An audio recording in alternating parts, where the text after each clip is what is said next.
A very good afternoon to all of you. Thank you for joining us here in Sydney on the last day of Prime Minister's visit here. He will be leaving later in the evening today to give us a sense of the visit so far and the next couple of engagements. I have the privilege of welcoming Shri Vinay Quatra, Foreign Secretary, sir. We also have on the dais Shri Manpreet Vora, High Commissioner of India to Australia, as well as Shrimati Paramita, Joint Secretary, Oceania in the Ministry of External Affairs. Sir, maybe you'd like to have opening remarks on this. Thank you very much, Arindam, and good afternoon, all of you. We are just about coming to the end of Honorable Prime Minister of India's two-day visit to Sydney. We still have two key elements of the program ahead of us. We have Prime Minister's engagement with the business and industrialist CEOs in a business roundtable just in a little while from now, and thereafter a formal dinner to be hosted by the Prime Minister of Australia later in the evening. But since we are not going to have too much time to do a structured presser afterwards, we thought we'll use this opportunity of a small gap in the program and do a very brief interaction with our friends from the media to run through what has thus far been a set of very intense and productive discussions during Prime Minister's ongoing visit. So as you all know, Prime Minister started his visit day before yesterday evening when he arrived. Yesterday's engagement essentially were focused on his meetings with the select CEOs. These were one-to-one meetings. Thereafter, he had a set of engagement with the high achievers from a cross-section of the Australian society. And later in the evening, you all witnessed it live. He addressed the community and diaspora in Sydney, where of course he was joined, and he is very grateful for that. He was joined by the Honourable Prime Minister of Australia, senior ministers from his government, members of the local legislature, senior councillors, other elected officials, and of course leaders from the community. Broadly, if I was to capture the overall sense, thrust of the meeting, I would describe them as very frank, honest to the extent, focused, outcome-driven, and very, very productive in terms of their specific achievements in that sense. In terms of the elements of discussions which the Honourable Prime Minister had today with the Honourable Prime Minister of Australia during his call-on with the Governor-General and during the call-on by the Leader of Opposition on Honourable Prime Minister of India, I could list roughly 10 or 11 key areas of partnership that the two Prime Ministers spent some time taking not only just assessment of the progress in those areas over a period of last 1 year, ever since they met first in May last year, but also chalked out what they could focus on in months and years ahead, besides, of course, continuing building on the achievements so far. I would simply highlight the thematic topics under which these were discussed. We don't have time really enough to go into details of each one of them. So there were roughly 10 or 11 areas. First was trade, in which, as you heard both Prime Ministers speak in their press remarks, they focused on the achievement of ECTA between the two countries, but they also expressed shared aspiration that the discussions on SECA, Comprehensive Economic Cooperation Agreement, would progress rapidly. 2, investments. 3, technology. 4, tourism. 5, education. And as you all know, during the visit of Honorable Prime Minister of Australia to India very recently during Holi, 2 of the Australian universities opened up their first campus at the Gift City in Gujarat. 6, defense and security.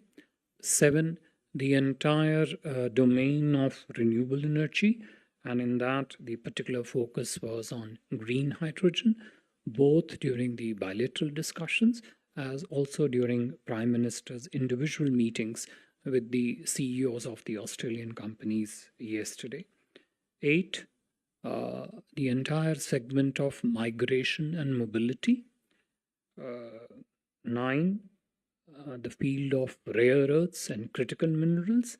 Again, there also the entire ecosystem of how the two countries, how the private sector, business and industry of the two countries can partner was touched upon, whether it's technology or it is skill mapping or it is, of course, investments and naturally trade. 10, people to people cooperation. These were essentially 10 to, and of course the 11th, which was very prominently announced by the two prime ministers yesterday, as also during their press remarks earlier today, which is the opening of the Australian Consulate General in the city of Bangalore in India, and the opening of the Indian Consulate General in the city of Brisbane in Australia. These were 11 odd bilateral specific topics on which the discussion time was spent by the two prime ministers. Besides the areas of bilateral importance, the two prime ministers also spent some time talking about regional and global issues. There I would highlight 6 broad categories where the discussions focused on. The first, Quad. Second, relating to the larger maritime and the terrestrial space of Indo-Pacific. 3, the impact of Russia-Ukraine ongoing conflict. 4, the PIC, India-Pacific, the engagement both of India and Australia with the countries of the Pacific. This was particularly contextualized in terms of Honorable Prime Minister of India's recent visit to Papua New Guinea. And the last one was on the potential cooperation between India and Australia in terms of benefiting the countries of the global south. Sixth, I would say a specific focus, which was more on essentially global issue, on the reform of the UN Security Council, where you heard some of the remarks which were made during the press conference. Besides, you would have all noticed the exceptional warmth that was very visible pretty much across all the engagements, including the public engagements that the Honorable Prime Minister has had over the last couple of days. You were all witness to the energy intensive and absolutely vibrant community event yesterday where both the prime ministers were present. I would be doing an injustice if I tried to describe that in words. I think the words would be superfluous in this context, so I would bypass that. You also saw for yourself the the unveiling of the foundation stone for Little India Gateway. As Honorable Prime Minister of India mentioned during his press remarks, that this would only strengthen the living bridge of the relationship between our two countries, which is the vibrant Indian community and the diaspora here. Honorable Prime Minister of Australia also mentioned about naming of the Sailani Avenue in Perth in the memory of the First World War veteran from India.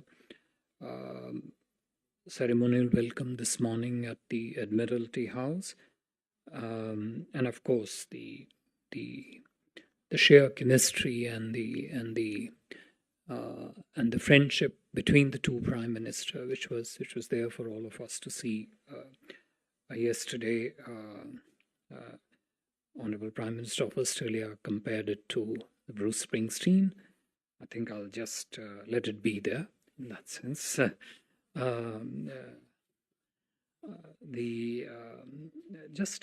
Just briefly to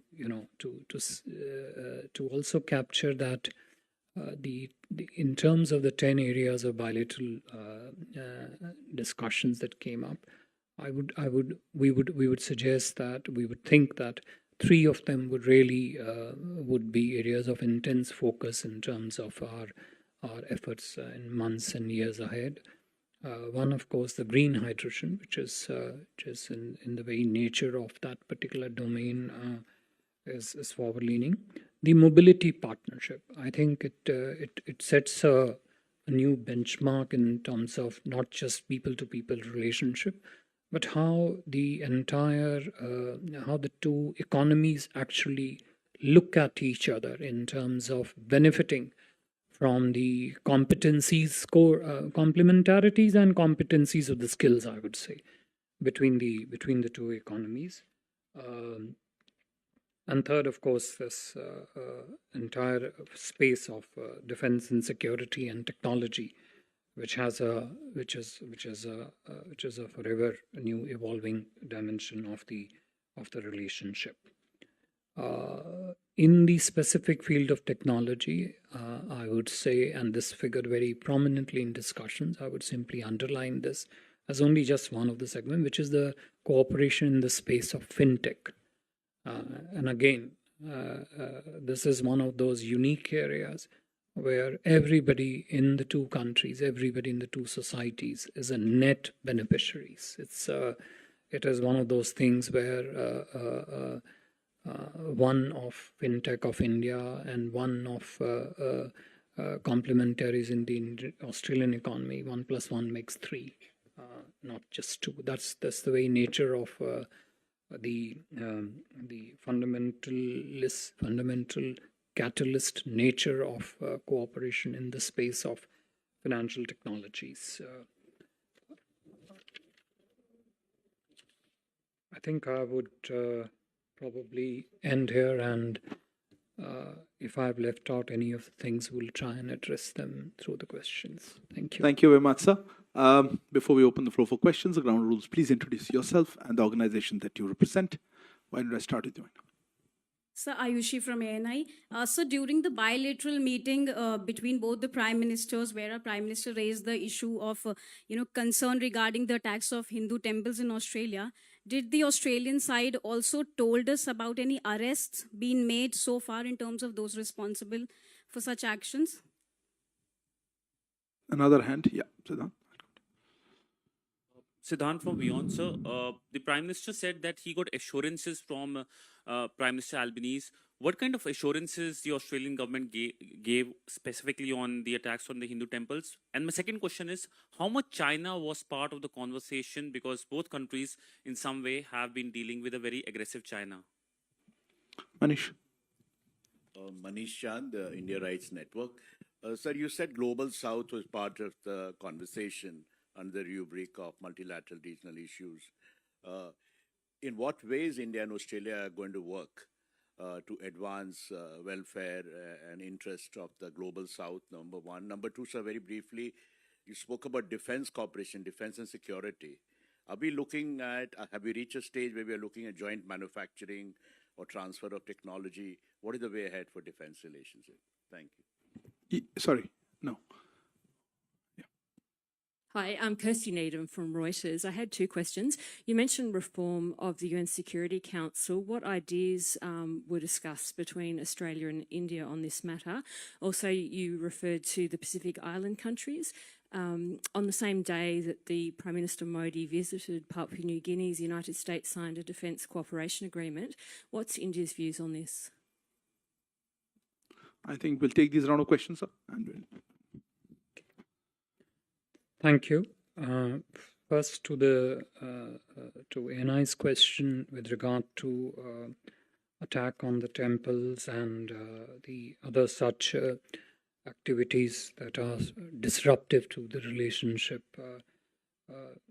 As you heard Honorable Prime Minister say in his press remarks that the attack on the temples and the activities of the other separatist elements, these were discussed between the two Prime Ministers earlier also during Prime Minister Albanese's visit to India and today also.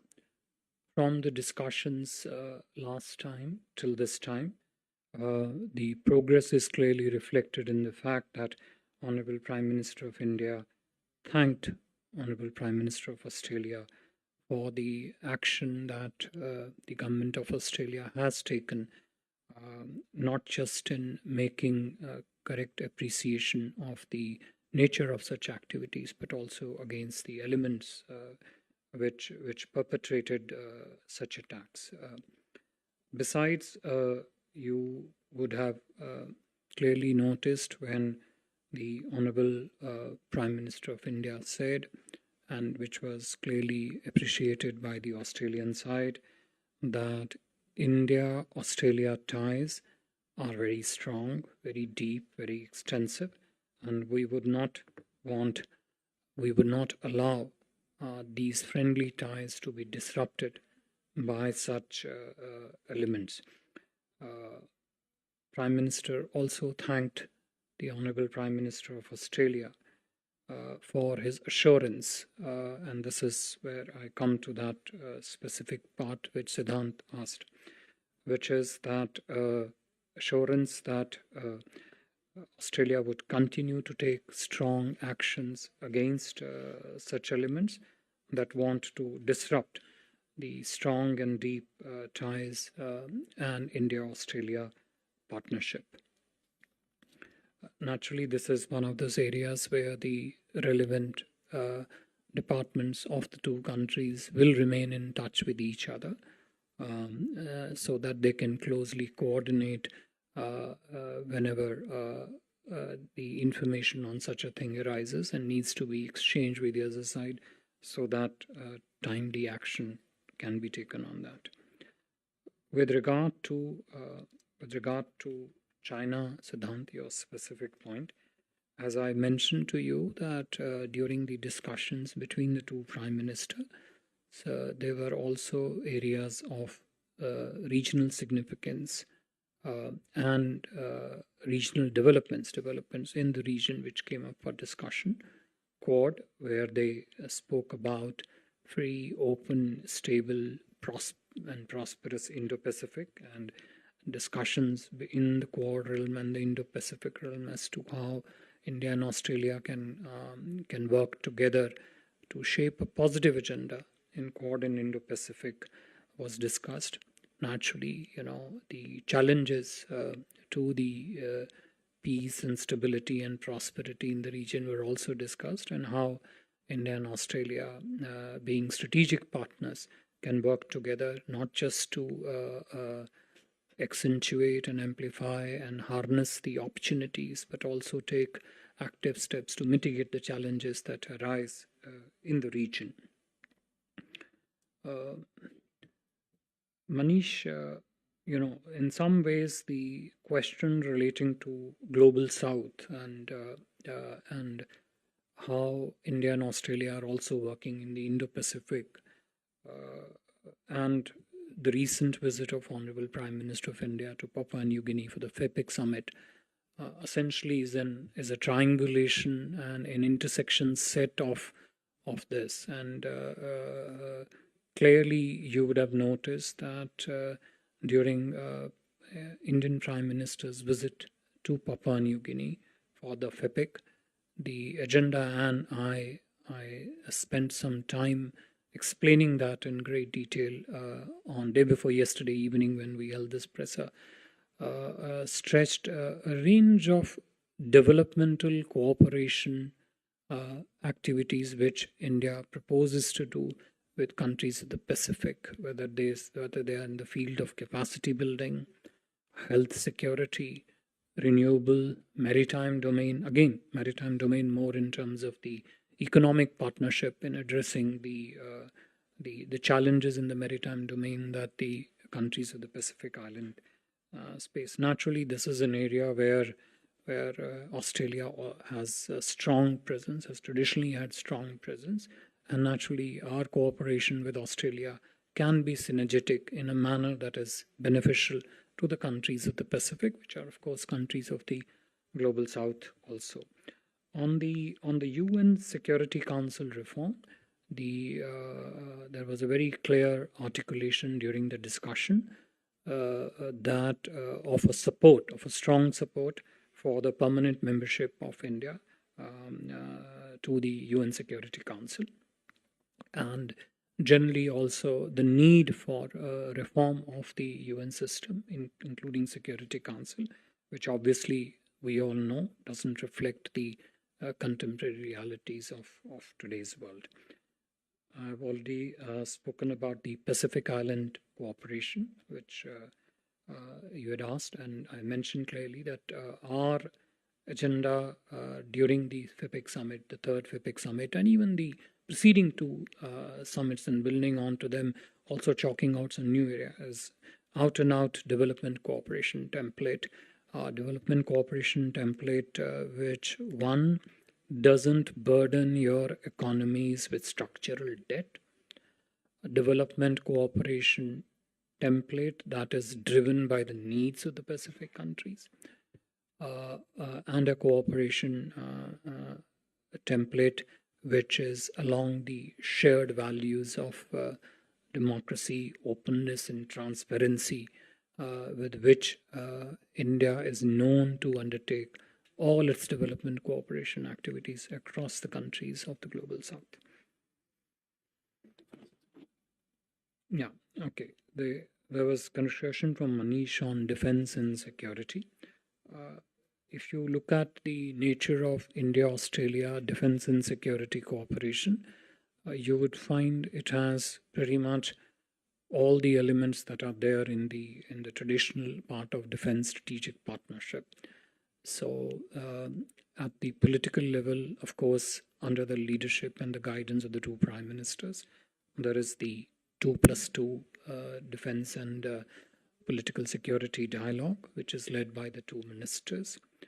We have a very regular set of both bilateral and the plurilateral exercises, defense exercises, Malabar, of course, being one of them. And as you know, this year's Malabar is being hosted by Australia. 3, the defense exchanges between the uniformed services. 4, we also do cooperation and exercises that focuses on interoperability of the two defense forces. Naturally, it helps us not only just better understand each other, but helps us bring together our capacities and share them in a manner that we are better aware of the challenges that are out there in this particular space. Co-production, co-design, co-research is something which has always been an ongoing area of engagement and discussions between the two countries. Of course, what specific elements it takes in terms of the products or even the services or the technologies which both countries would cooperate on, I think is something which we'll share with you once they've reached a certain stage of fruition. Yeah. Namaste to everybody on the dais. My name is Anand Narsimhan from CNN News 18. I request your response, reaction to three comments that were offered by Ms. Penny Wong soon after the bilateral statement. I had the opportunity to speak with her. First, on the Comprehensive Economic Cooperation, or CECA, when I asked her what were the creases, one of the things she said, as an Australian, I'd like better market access and transparency. So your response on that. On the issue of extremism, which Prime Minister very clearly highlighted as Algawad, she said these are largely political, and activities like the referendum don't even need a response. I don't want to dignify it with a response. That was her point. And lastly, on Foreign Minister Dr. Jaishankar, her counterpart, she said, I admire his strategic acumen and I've learned a lot from him. Your response. If you don't mind, I don't think the objective of this press briefing is to respond to your interview that you did. Is there a specific query you had on a couple of them? I'll pass them on to Foreign. Of comprehensive economic if you, next. Yeah, that's right. Please. Hello, sir. Stephen Jedgetts from ABC News. If I could, I'd like to press you a little bit further on the issue of Khalistan activities in Australia. You mentioned in your earlier answer that there was an assurance from our Prime Minister that Australia would continue to take strong action.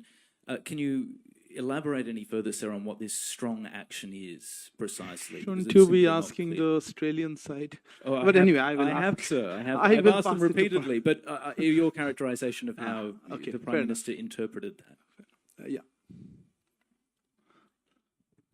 Sir, I'm Meghna Dev from DD News. Sir, the two leaders have met, and has there been any deadline set during the meeting for SECA negotiations to conclude September or by the end of this year? Second question also, India-Australia Green Hydrogen Task Force. Who will be the part of the task force from the respective countries? Will private players be also roped in on that as well? The task force. Okay. Just the terms of reference are finalized. Okay, quickly then. Okay. I just asked a couple of questions. We have to close. I'm Jay Bharadwaj from the Australia Today. As today focus was on mobility and migration, it is an important issue for both countries. However, some Australian universities have they are holding admissions to certain state students of India. So, is there a way this? There a statement in that regard, or is just a general feeling? It's not a general feeling. We have done a detailed story on that. There are 5 universities. 3 states have been withheld. Admissions are not being granted to state of Gujarat, Punjab, and Haryana. So your response, how this will be resolved or something. Okay. Second, on Khalistan issue, is there... I asked last time also, is there understanding within Australian authorities or government the implication on Australia, security implication on Australia and its people, as what happened in Canada? Again, best ask them, but I think Foreign Secretary will give you some answer. Yeah, last question there, please. Thank you, sir. Andrew Tillett from the Australian Financial Review.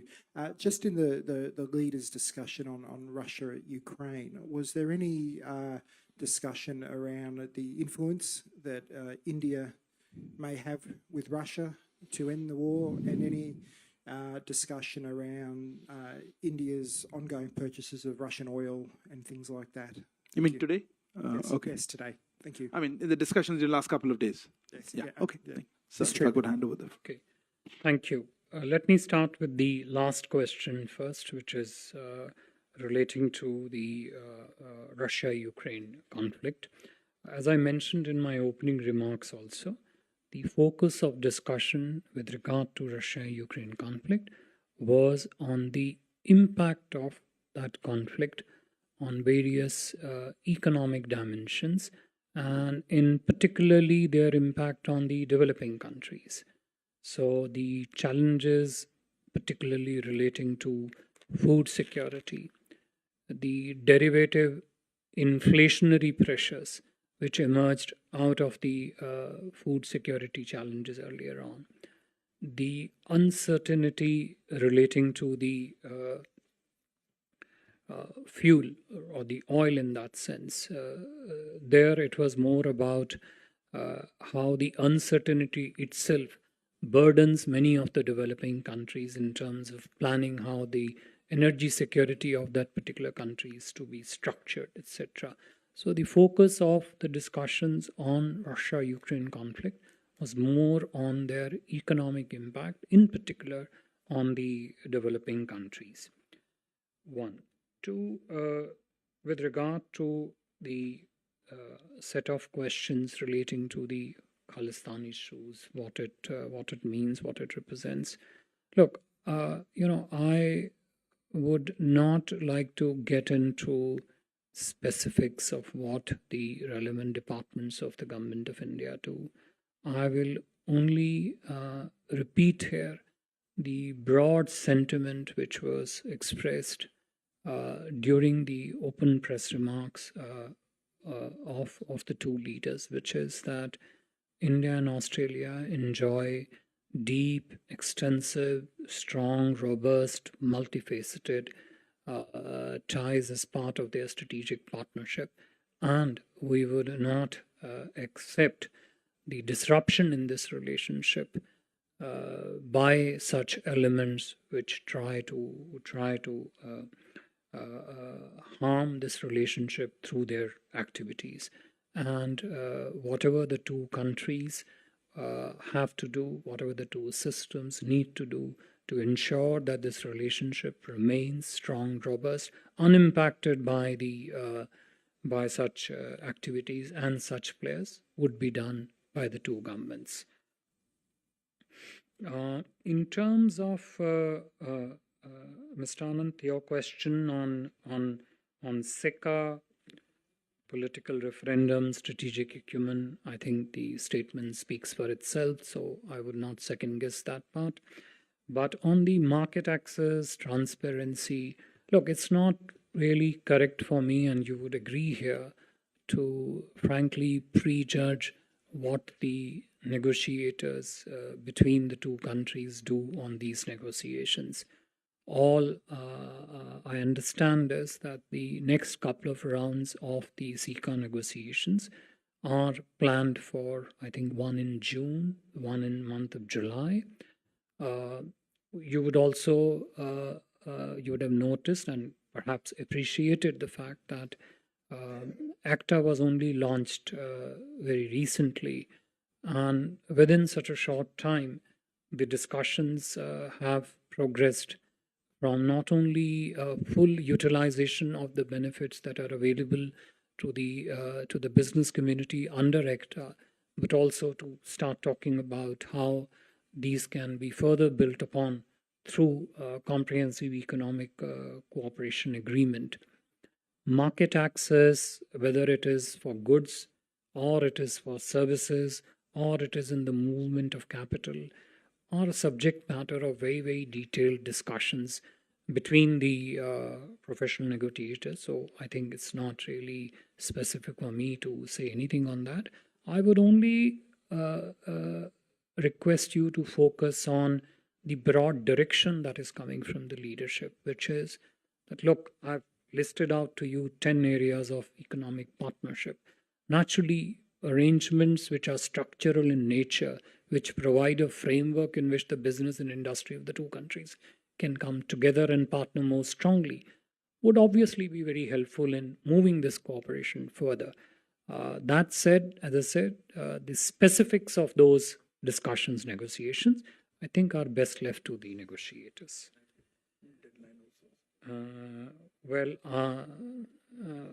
Those who asked about deadline, I would only refer you to the fact that next two rounds are planned for June and July. Anything else? Yeah, the mobility migration and the green hydrogen. Look, green hydrogen, whatever brief my understanding of that particular domain is an upcoming area. It's something which involves all segments, I would say whole of the government approach. You have a policy making, which of course has to happen in the government. There is a very strong industrial involvement, simply because not just the generative phase of the green hydrogen, but also the user case of the green hydrogen has to be defined by multiple sectors of the economy, and naturally the industry involvement is very useful. Clearly, that's a space which requires substantial expertise, technical expertise, advice, guidance, because the standards in the field of green hydrogen as we go along are evolving. It would naturally mean that the experts and people who specialize in this field come together and talk to each other much more. There is, of course, the entire field of hydrogen electrolyzer, their production of green hydrogen, their user case, as I said. So, given the extensive nature of the ecosystem in which the green hydrogen is moving, naturally, research, business, government policy, stakeholders of all kinds have to come in. And of course, once the task force of the green hydrogen task move forward, all these things would begin to fall in place. Migration mobility is, as I mentioned in my opening remarks, is a very crucial new segment of our partnership, which would actually take it to another set of stakeholders, which are the students, the skilled workforce, the greater connect between how the human resource strength of the two society actually complements each other, and then in the process benefits the two economies. That has always been the vision of the Prime Minister of India, and it was really the signing of this partnership also clearly shows that not just the leadership of the two countries thinks together, views this together, but also the rest of the stakeholders in the system also view it as a very forward-leaning and something with a positive orientation between the two countries. The specifics of the mobility migrant partnership are already out available, so I think you can refer to them. Thank you. I think that's not a subject matter of today's conversation, so I'll just answer that one. Look, I'm not going to comment on general media reports on which universities in Australia are doing something. As Foreign Secretary said, the larger objective of this is to drive a closer relationship. And so I think we leave that specific query for the moment. Thank you very much. Thanks for your presence here this afternoon. Thank you. Thank you very much.